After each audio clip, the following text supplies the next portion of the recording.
E é nesse cenário que se insere, e aí a gente entra no segundo tópico, que é a questão do antipetismo e como esses caras têm construído essa caminhada. Assim, nesse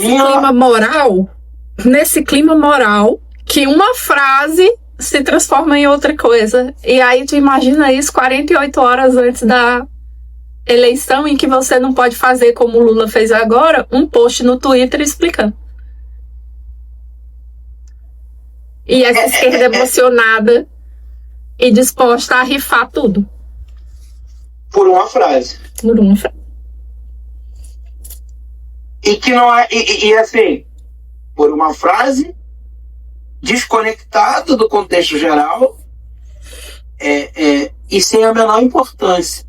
Porque se o caminho é a lógica de dizer que talvez nesta frase do Lula estivesse passando a mão na cabeça do traficante, todas as ações do governo dizem contrário. Com o SUSP, principalmente. A PEC da segurança. Então, Loni, é curioso isso. A gente está num cenário muito, muito brutal, vamos falar a verdade. É um cenário particularmente brutal, onde parcelas importantes do nosso campo estão dispostos a rifar o nosso campo a troco de qualquer coisa. E aí, eu acho que aí se insere no debate com relação a Humberto Matos e esse debate do anticomunismo. Porque se a gente for parar para fazer esse debate do anticomunismo, não antipetismo, enfim, não deixa de ser. Uma coisa não quer dizer, uma coisa tem tudo a ver com a outra. Então, Loni, a meu ver, cara, a gente está percebendo aí muito claramente uma questão que é o seguinte: me causa espécie, me causa assim um nojo genuíno quando eu vejo que na federação que vai concorrer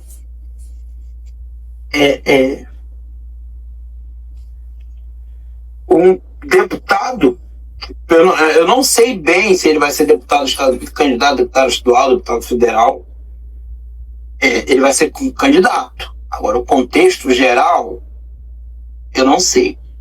Talvez você possa, Loni, me dar uma luz nesse sentido. Entretanto, eu não sei. Se ele tiver ido pensando nessa questão da cláusula de barreira, seria deputado federal, né? Que aí está dando conta.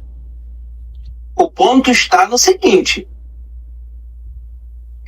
esse cara vai ser candidato no partido que está federado ao PT. Funciona nos seus santinhos, só. Que é na prática um partido só. Uhum. Porque as verbas, inclusive, têm um caráter unificado. E vai ter, gente, para quem não sabe, todo documento, todo tipo de comunicação oficial tem que ter, mesmo que seja numa letra bem pequena, na lateral, o CNPJ do partido, ou da coligação, e o CNPJ da campanha. E do lado tem que estar impressa a coligação daquele negócio. E vai ter, neste papelzinho, nada mais, nada menos, Federação Brasil da Esperança, PT, PCdoB. E PV. Então você que está me ouvindo, você aí, meu ouvinte... E o PV, não esquece não. Se inscreva, dê like no nosso vídeo, saiba o seguinte: senhor, nosso querido ou desquerido Humberto Matos vai ter no seu santinho o PT. O nome PT. Vai lá. Vai estar lá. Você que tá me ouvindo, vai lá. Queridos, esse é o tipo de coisa que me causa um particular nojo. Aliás, eu lembrei aqui, peraí. Eu já até imagino o que é que tu tá indo pegar. Aqui, gente, ó. Pra não me deixar mentir. Ó. Adesivinho do Barba. Aqui, ó. Pequenininho, gente, ó. Ó. Aqui, ó. Tem aqui, tá? Está aqui o seguinte. Coligação Brasil da Esperança, Federações Fé Brasil, PT, PCdoB, PV, PSOL Rede, Solidariedade, PSB, Agir e Avante. Tiragem de 500 mil, aí tem aqui o negócio. Isso é obrigatório em todos. Uhum. Quando você, antipetista, pegar a plaguinha, quando você quer plaga, tá? Do Humberto Marques, ano que vem, vai ter o nome do PT na plaguinha dele. E vai ser eleito, se for eleito, com voto do PT. Vai ser eleito com voto do PT, usando recursos financeiros e estrutura de campanha do PT. Visibilidade com tempo de TV vinculado ao PT, porque aí no caso ali tem o tempo de TV é dividido proporcionalmente, às vezes, eu não sei bem como é que está a legislação, mas tem uma divisão do tempo do PT, do PCdoB e do PV. Uhum.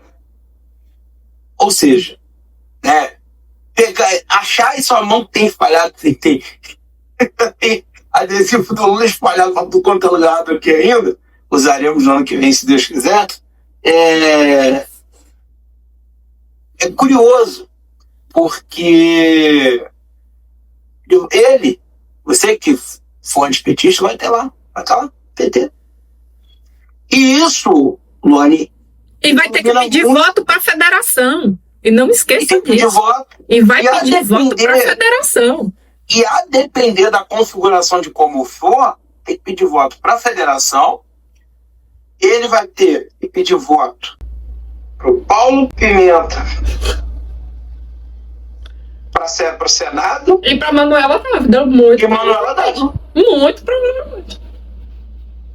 Correndo um seríssimo risco, inclusive, ou de pedir voto, porque aí tem um debate lá de quem vai ser o candidato a governador no Rio Grande do Sul. Se vão mandar o Edgar Preto de novo, se vai ser o Preto que vai ser mandado de novo para ser governador, ou se vão fazer um esqueminha de colocar o Edgar para vir aqui para puxar uns votos para o PT na Federação do Rio Grande do Sul e colocar É por isso que eu estou te dizendo que ele corre o risco dele terminar entrando pelo coeficiente eleitoral se ele conseguir fazer pelo menos um mínimo de votos.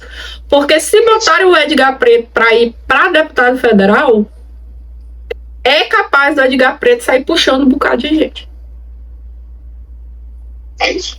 Quem vai estar ele, o Bom Gás, a galera ali do PT, que tem uma quantidade gigantesca de voto, é voto pra caramba. Uhum. E numa situação hipotética do próprio Paulo Pimenta vir como senador, a gente vai ter uma migração desses votos para os candidatos do partido. Uhum. Sim. Do partido não, da federação. Da federação. Essa que é a questão. E ele, se ele conseguir alguns votos, ele estará eleito. Sim. E aí, como parafraseando Carlos Drummond de Andrade, que tinha o seu "e agora, José?", eu vou perguntar para ele: e agora, Humberto? Qual vai ser a sua posição no Congresso em 2027, sobretudo quando a gente pensa e debate num cenário de um Lula 4? Qual vai ser a sua posição? Pois é, vai cometer infidelidade partidária, porque aí é infidelidade partidária. E aí devemos lembrar que nós estaremos lá para cobrar que o mandato é do partido e não do político. É isso. Então, assim, isso é muito brutal. Isso também caminha para a gente falar do outro caso, que é o caso do Jones, que é o seguinte: a gente está num processo em que clarissimamente estão tentando puxar o Jones para construir barreira coeficiente para as eleições. Não se sabe. Ele vai ser candidato muito provavelmente pelo PSOL, né? Ele está se achegando ao mês, né? A gente não sabe se ele virá no Rio, se ele vai vir em São Paulo, se ele virá em Pernambuco, se ele vai ser talvez o cara que vai carregar votos ao PSOL de Pernambuco. Enfim, eu tenho as minhas sinceras dúvidas. Como é que vai ser isso num cenário em que o PSOL é federado à rede? E como é que vai ser isso lá? Né? Porque a gente tem grandes grupos da esquerda em Pernambuco votando com o PCB, com o PSB. A gente tem muita gente ligados ao partido, ao PT. Muita gente de esquerda votará na Marília Reis no Solidariedade. Vai votar na Marília Reis, na Maria Reis, que é a prima, sei lá. Enfim, do clã lá dos Arrais Campos lá. Tem o próprio Pedro Campos, o irmão do João, no PSB.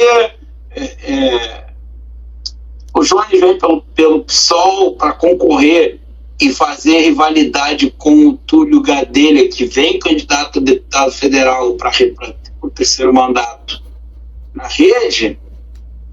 Vem para aqui para disputar voto e correr risco de tirar o Glauber aqui no Rio de Janeiro.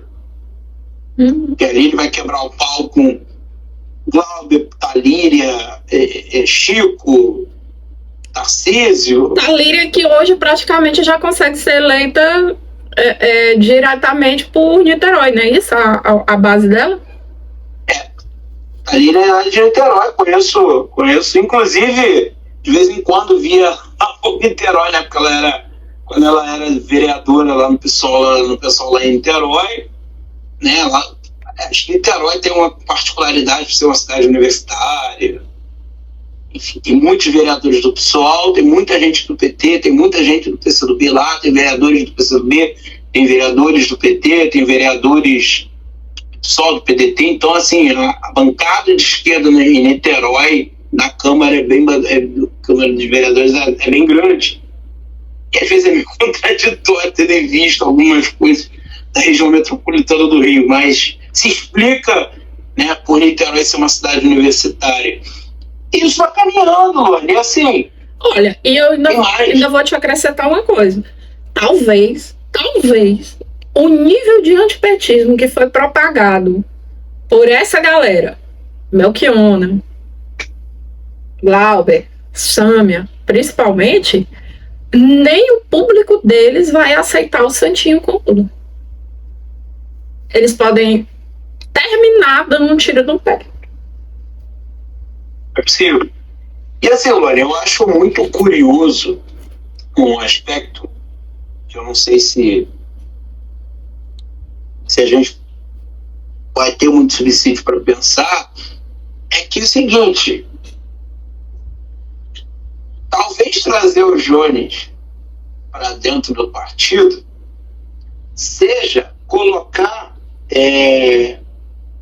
um quilo de açúcar dentro de um formigueiro, onde se tenta foi como a metáfora do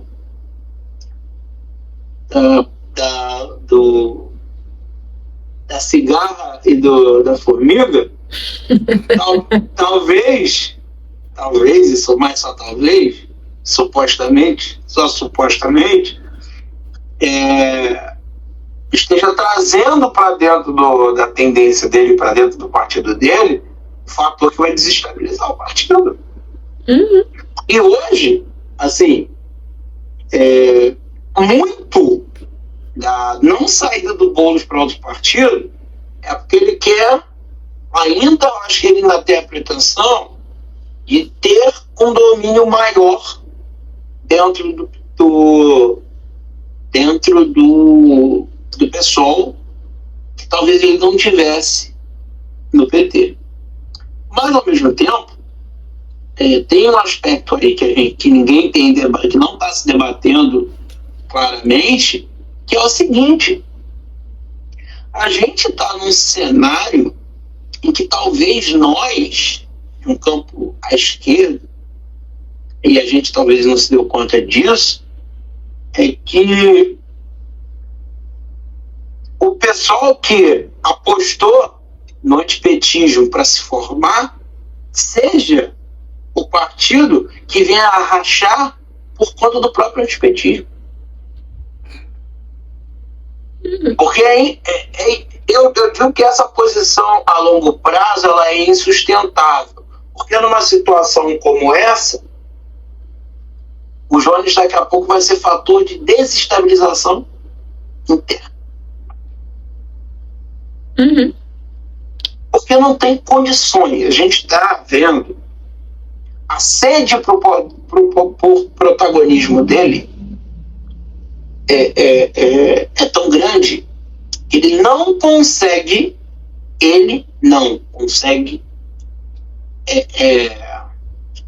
fazer com que determinadas ações não respinguem, ele não consegue concatenar algumas coisas.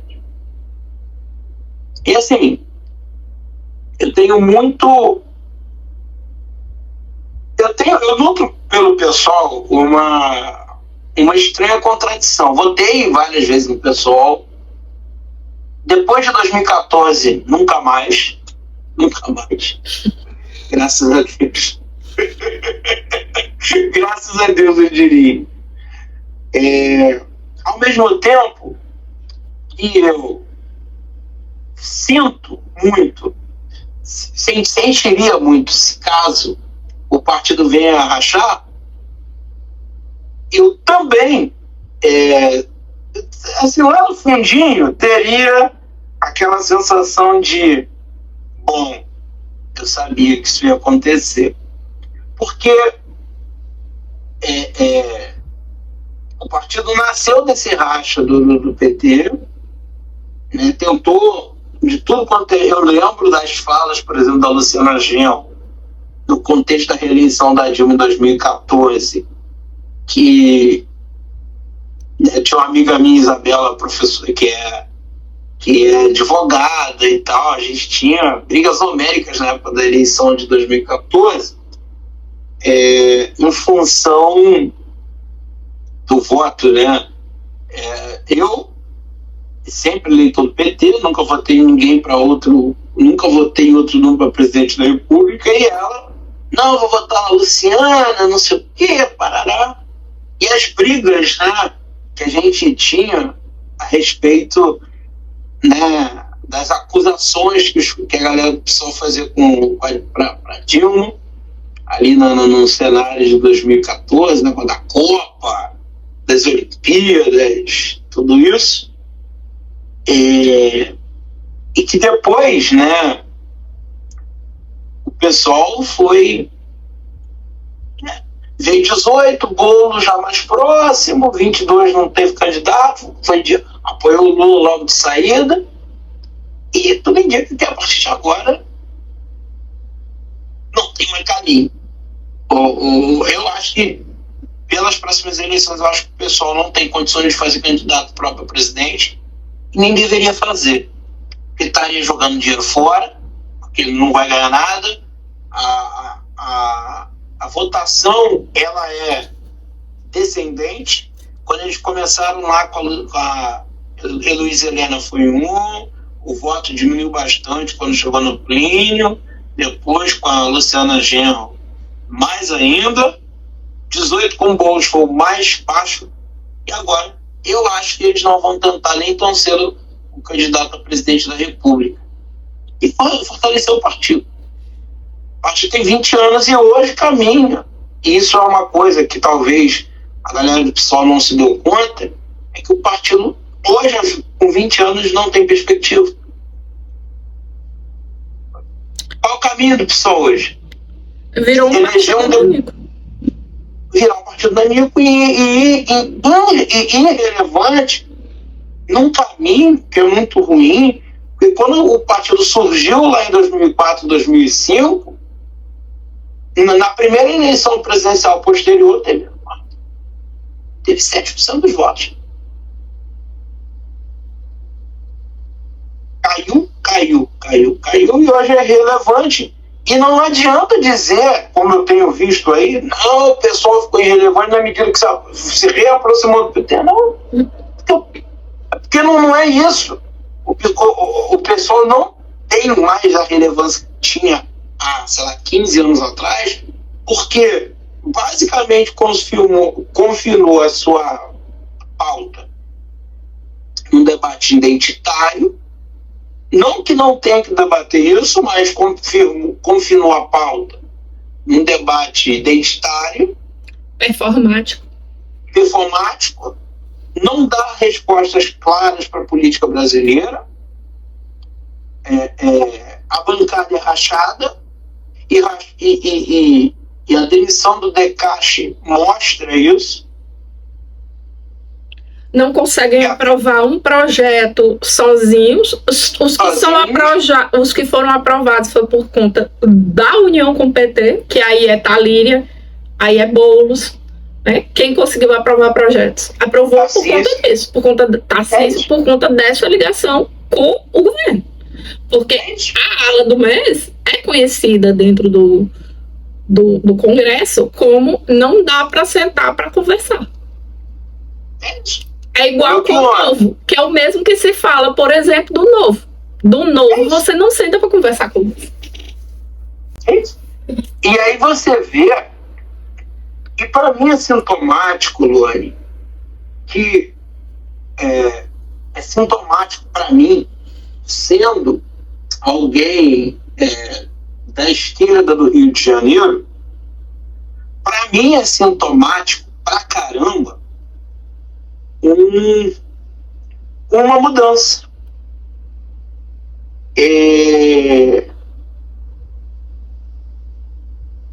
Tanto o PSOL mudou tanto, mas que um cara que é central saiu do partido.